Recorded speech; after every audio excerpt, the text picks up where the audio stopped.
speaking at these clinics for about 15 years. Ed Janka has done a great job with Nike, and Nike has done a great job of getting coaches to come out into communities and speak all over the country about the game of basketball.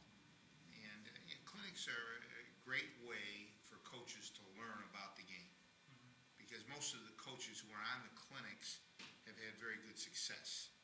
Whether it's Tim Floyd, whether it's Gino Ariema, these guys have had great success. So if you come into the clinics with an open mind, you can pick up something out of the clinic, and that's a plus. The level of competition is elevated. So night in and night out, you might have been the star on your high school team, and you're going against guys that are as good as you or better than you every time you go out and play on the college level. So you cannot maintain your level of excellence on the high school level, move into the college level, and expect to be a player. You got to get better. You got to improve. First of all, when you watch a guy in the NBA and you try to emulate him, the guy you're trying to emulate, if it's LeBron James or if it's Kobe Bryant, those are the best players in the NBA. There are no bad players in the NBA. So for you to think as a player that you're going to do what they do and try to mimic them, bad idea. Very bad idea. The kids, if you learn how to pass the ball, if you'll learn proper footwork, if you'll learn proper shooting technique, gives you a base from which you can improve. That's what you have to do.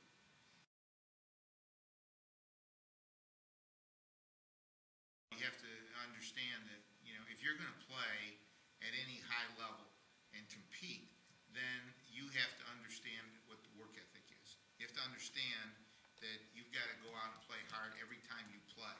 And you've got to challenge yourself to play as hard as you can play every time you go out on the court.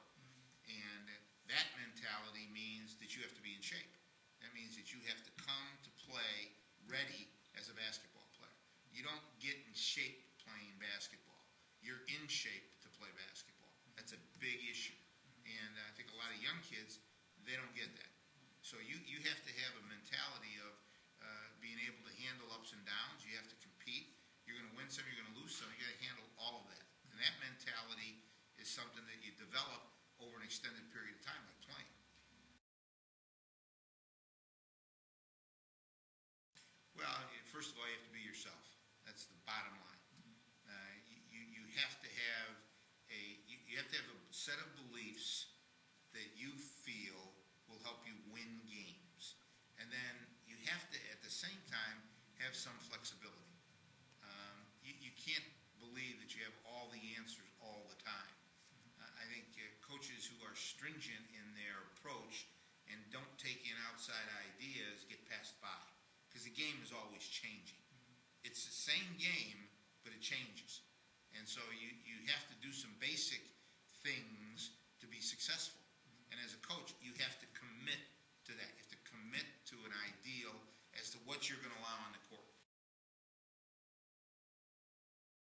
Well, I mean, there's no question the athleticism has changed. It's probably the biggest change in the game. The players today are far better athletes than they were 10 years ago. Then you can have a series of things that will follow the athleticism. Whether it's shot blocking has improved, whether guys are faster, therefore the break is faster, therefore they get more points on the board.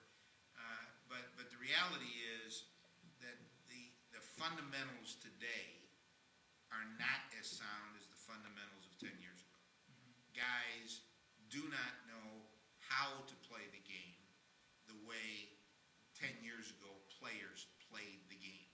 And that's because they're nowhere near as strong in the fundamentals.